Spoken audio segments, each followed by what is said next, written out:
Hi everyone, it's Kelly here. Welcome to my latest video. This time we are talking about, I'm wrapping up the books that I read in the month of August in 2022. So this has been a relatively quiet reading month for me. I've had a lot going on just in my other parts of my life, particularly with university starting back for this semester, and it's been busy. So just sort of getting back into the swing of studying again and all of the things that come along with that. So it's been a little bit quiet. I read 4 books this month and I'm quite okay with that. I'm almost at my total goal for in terms of number of books read by the end of the year. So I'm not concerned if I have had a quieter month than usual. And I'm 4 books is nothing to worry about. So let's get into it without any further ado, because I'm hoping that because we're only discussing 4 books, that this is going to be a much shorter, less rambly video than some of my previous ones. So let's get straight into it. The first book that I read in the month of August is this one, Echolalia by Doyle. This was one of the books I was reading for the Miles Franklin Literary Award, which I am trying to read the full long list of. So this is one that was not part of the shortlist, but I quite enjoyed it. Enjoyed is probably not the right word when it's a book about the kind of mystery of a baby that was left out to die.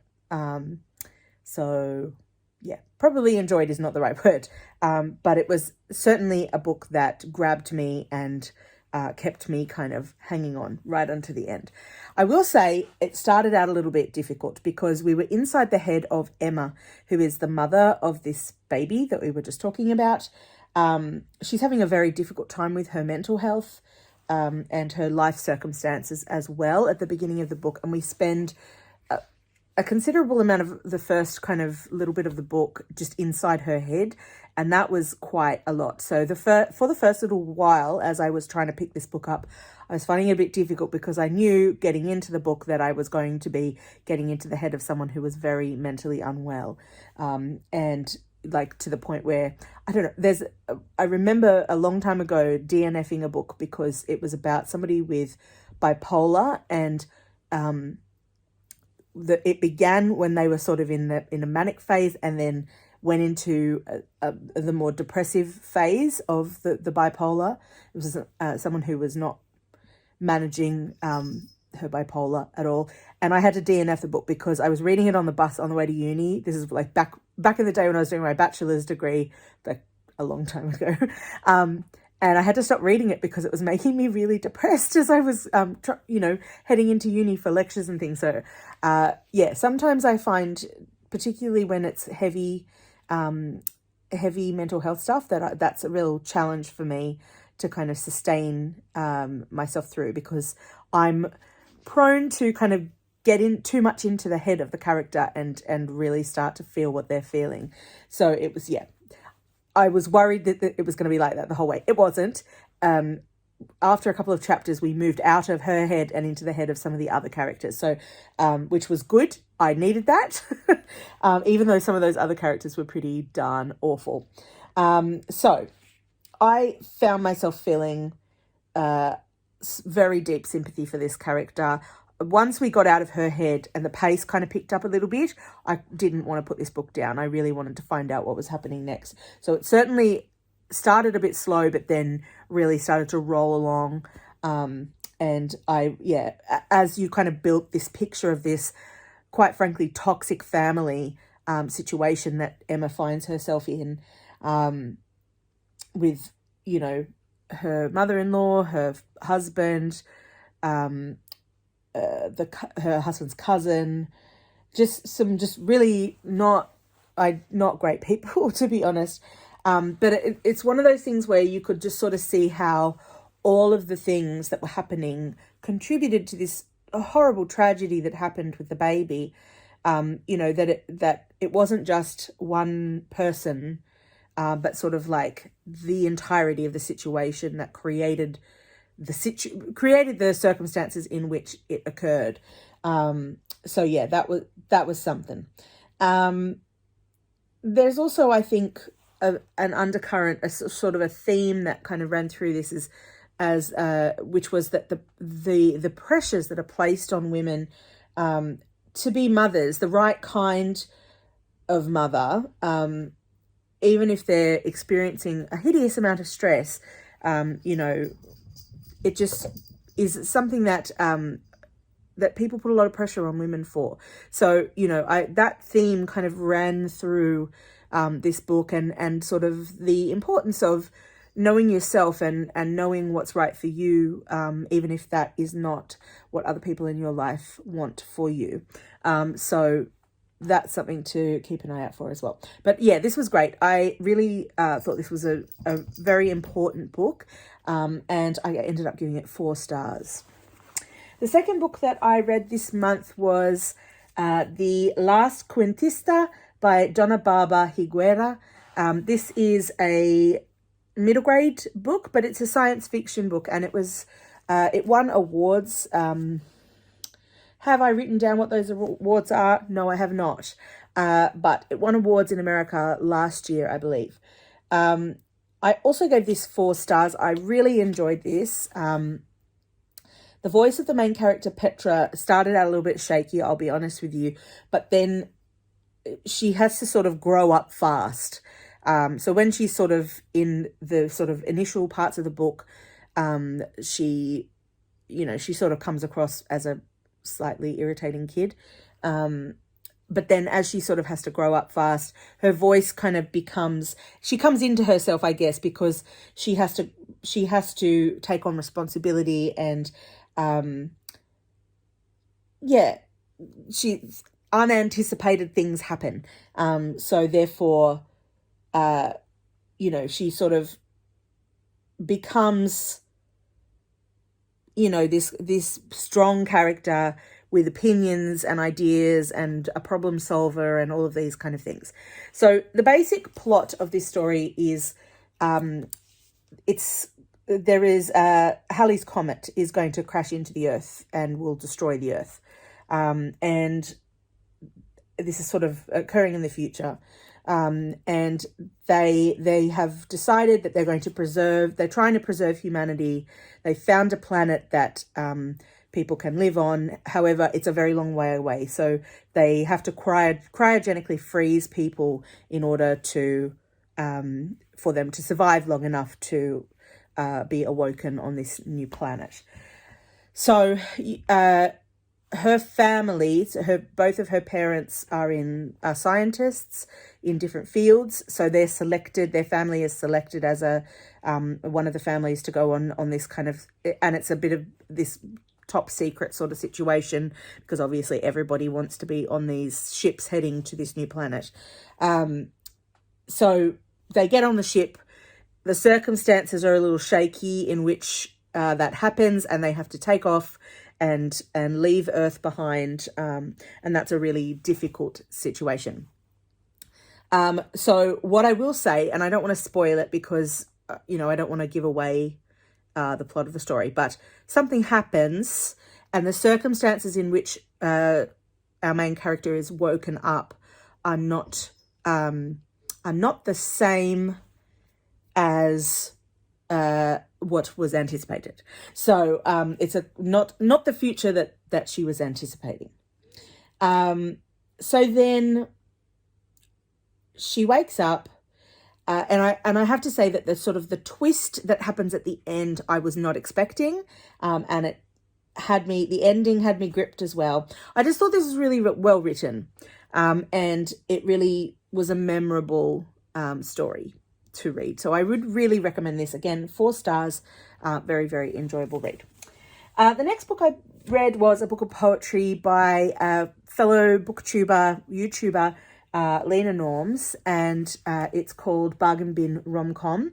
I am part of the Gumption Club, which is her Patreon group, and I was very excited to pre-order this and to get it delivered.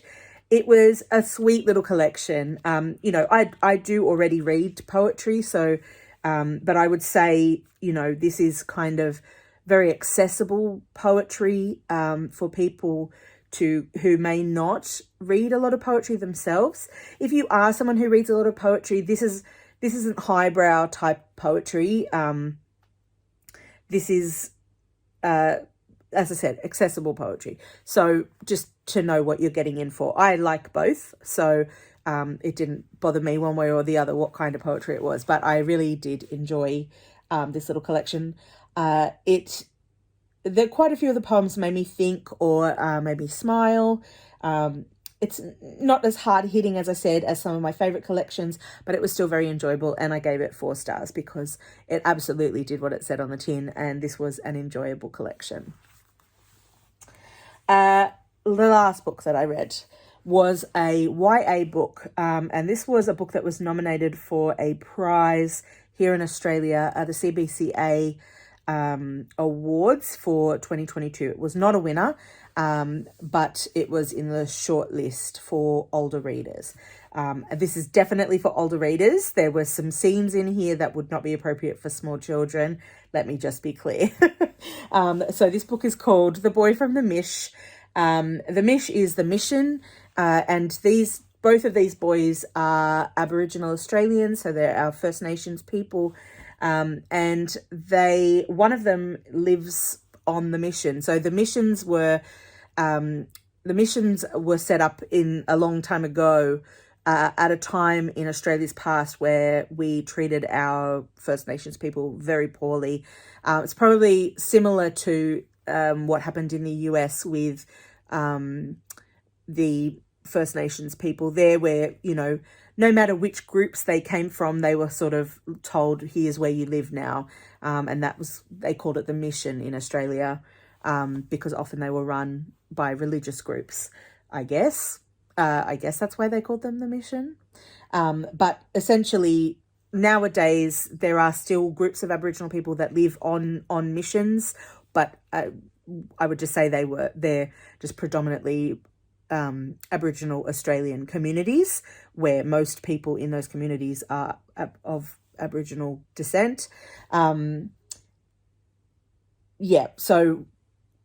they still exist. Anyway, this boy lives on the mission, and this other boy comes to visit. He's sort of taken in by the boy's auntie, and she brings him along and he stays with them at their house while the auntie and the boy's mother hang out and do art and stuff. So I think the protagonist, Jackson, the boy who lives on the Mish, is I liked his voice. So we are hearing it from his perspective. He's the narrator of this story. And Thomas, the other boy who comes to visit, is very sweet. And I think, so basically what happens is these two boys meet, and at first there's a little bit of resentment on the part of Jackson, because he has to share his room with this guy. They're teenagers, and, he's sort of instructed to kind of take this guy under his wing and show him around and let him hang out with him and so on. And he's a bit resentful of that at first. Then they sort of become friendly with one another, but there's also this underlying attraction between them. Jackson is not, has had those feelings before, but has suppressed them. And so he's quite resistant to the idea that he's attracted to boys. At the beginning of the story, he has a girlfriend, where things are not working so well, presumably because he's trying to make himself feel attracted to her, when realistically he's attracted to boys, but he's just kind of suppressing those feelings.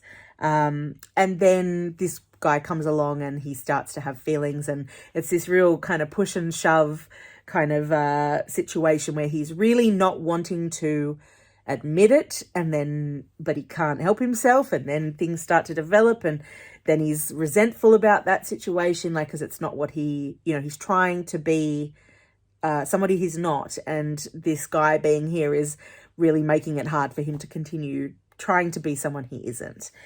So this was a sweet story. I will say, as I said, There are some sexy scenes in this book. Now, I am definitely not a young adult. I am not the target audience.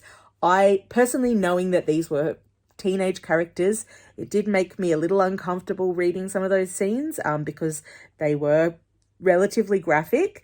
So just keep that in mind if, in terms of if you're looking to get into this or you're looking to give this book perhaps to somebody, just keep in mind that those scenes are there.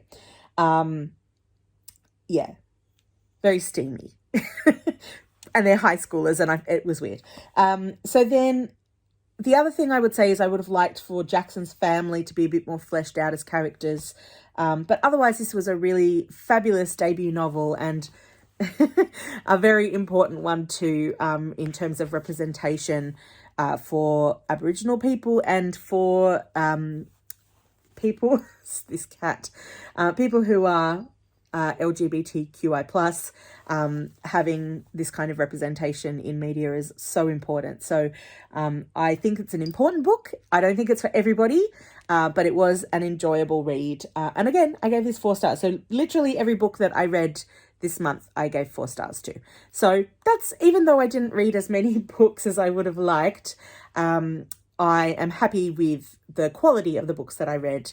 And I definitely am grateful that I was able to get through these 4 books. All right, while this cat continues to try and eat my hands, I am going to sign off, and I will see you guys on the next one.